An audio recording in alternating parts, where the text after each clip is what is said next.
最近寒いっすね。今回は簡単なオリジナル機体やっていこうかなと思います。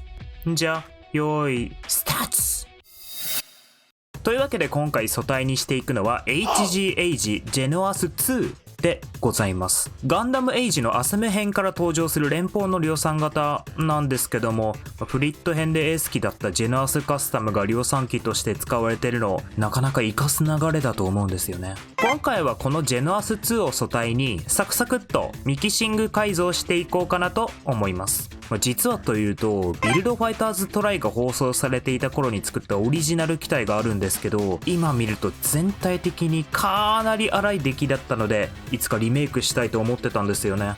というわけで今回はそんな感じの思いも込めつつ、ミキシング改造を始めていきます。まずは頭部。ジェノアス系の頭部、今までのガンダムシリーズであんまりなかったビジュアルだったのが印象的でしたね。こちらには HGUC のジェガンの機体パーツを使ってバイザーっぽいのをつけてあげようと思います。バイザーパーツを流し込み接着剤で仮止めしつつ位置調整を行った後、瞬間接着剤で固定。瞬着が完全に固まった後はパテを持ったりヤスリで削ったりして形を整えていきます。最終的にはこんな感じ。バイザーといえばジェノアスオーカスタムなんかを思い出しますが、あれもそのうちプレ版でサクッとキット化してくれないですかね。頼むぞバンダイ。次はバックパック。ジェノアスのランドセルって結構こじんまりとしておられるので、簡単に改造してごつい感じを出していきます。使っていくのは HGUC ダブルゼータガンダムのバックパック。なぜかジャンクに余ってたんですよね、これ。改造内容は極めて簡単。ダブルゼータのバックパックとジェノアスのランドセルを瞬着でくっつけるだけです。本当に改造と言えるのかといったあれではあるんですけどね、ここ。とりあえずこんな感じ。ダブルゼータとかイクセスみたいなデカめのバックパックを背負ってる機体、結構好みなんですよね。いかにも力強い感じがする。ちなみにこちらのバックパックの両サイドにはガンダムエイジ2ダブルバレットの剣舞ドッズキャノンを取り付けてあげました。実はもともとついていたビームサーベルパーツがどうしても見つからなかったんですよね。でもなかなか頭の悪い見た目ではありますが、これはこれでいい感じなのではないでしょうか。続いて腕部。二の腕とのパーツ構成が挟み込み構造となっているので、後はめがほぼ不可能な箇所となっています。というわけでここはウェーブのマイクロチゼルで筋彫りをして新しいディテールを増やすことで合わせ目をいい感じにごまかしておこうかと思います。とりあえずこんな感じと言いたかったのですが、ちょっと動画だとめちゃくちゃわかりにくいですね。すいません。ちなみにこっちが今回彫ったディテールです。なわけで本題の方に移ります。こちらにはヘビーウェポンシステム &SV カスタムウェポンセットに付属しているマルチミサイルランチャーを取り付けてあげようと思います。とりあえずミサイルつけたくなっちゃうんだよな。腕部側面にピンなどを切り取り表面を成形したミサイルランチャーの接続パーツを貼り付け、ランチャー本体も干渉する部分をニッパーでカットして形を整えてあげます。最終的にはこんな感じ。急接近してきた敵機に即座に対応するため取り付けた装備ってな感じなんですが、使い方を想像しながら武装カスタムするの楽しいっすよね。お次は脚部。他の部分と比べて割と改造っぽいことしていこうかと思います。こちらには HGUC ネモの脚部全面パーツを貼り付けて装甲が強化されてあるようなビジュアルにしてあげようと思います。まずはネモの脚部パーツをジェノアスの脚部に瞬着で仮止め。位置がある程度決まりましたら、パーツ同士の目立つ隙間や膝のラインを調整するためにエポキシパテを持っていきます。水で手を濡らしながらやると結構扱いやすくなりますね。パテが乾燥し完全に硬化した後、ヤスリやデザインナイフを使って形を整えていきます。このパテで形を作る作業を削ったり盛ったりの繰り返しではあるんですが、作業としてはかなり好きな部類になるかもしれん。最終的にはこんな感じ。作った後で言うのもなんですが、このままだとのっぺりしすぎているので、プライタとかでディテールアップしてあげた方が良かったかもしれないですね。最後は武器。こちらシンプルに G エクゼスのビームライフルをそのまま持たせてあげます。このビームライフル、エイジ系の内科のライフルだと一番好きなんですよね。見るからにエース専用って感じがするので。ちなみに最後の最後でビームサーベルを取り付けてないことに気づいたので、腰部サイドアーマーにジャンクから拝借したサーベルラックを取り付けてあげました。多分エールストライクのものだと思うんですが、どうして余ってたんだろうこれ。はい。というわけで、ジェノアス2。すべての改造を終えたものが、こちら。全体的に見るとジェノアス2のままの箇所が多いのですが、頭部や脚部など要所要所のシルエットを変更することで、MSV に出てきそうなバリエーション機体を目指してみました。こんな感じで量産型の細部がカスタムされている機体、めちゃくそ好きなんですよね。めちゃくそ好きってどうやって外国人に伝えればいいんだ。なわけで、ジェノアス2の改造編はここまで。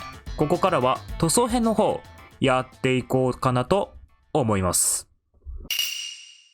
じゃあ、ジェノアス2、すべてのパーツを洗浄しましたら、そろそろ値段分乾かしたこと。山勢の初期乾燥機で乾かします。最近パサパサのパサになりがち。パーツ洗浄が終わりましたら、次は塗装の方、やっていきます。今回のカラーレシピはこんな感じ。青っぽいグリーンをメインカラーとし、量産型らしい色合いにしつつも、ワンオフの機体っぽい雰囲気のカラーリングを目指してみました。このストーングリーンって塗料、個人的に好きな色合いの塗料ではあるんですが、使いどころがかなり難しいんですよね。初代ジムとかには似合いそうなんですが、実際のとこどうなんでしょうね。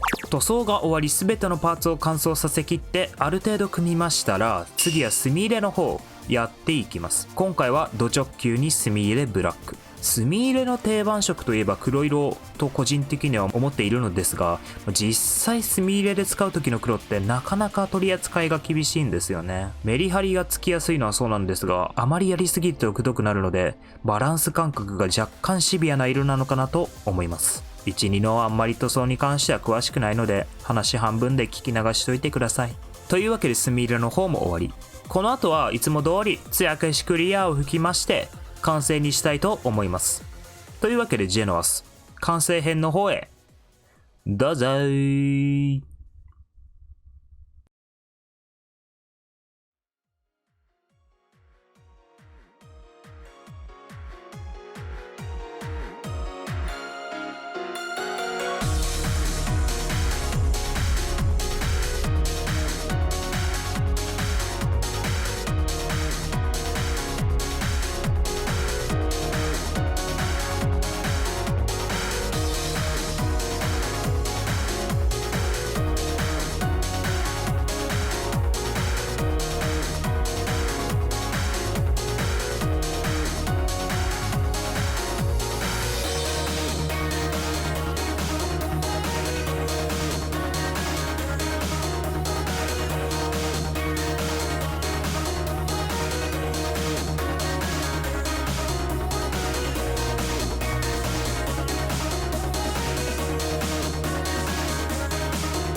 というわけで、ジェノスガンでした。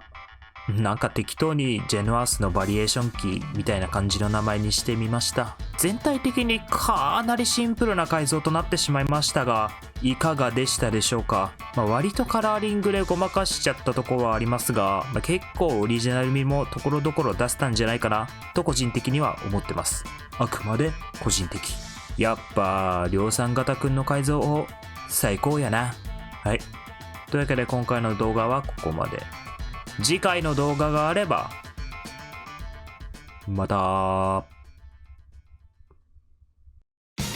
まあ気が向いたら押してください。すいませんでした。高評価とチャンネル登録よろしくお願いします。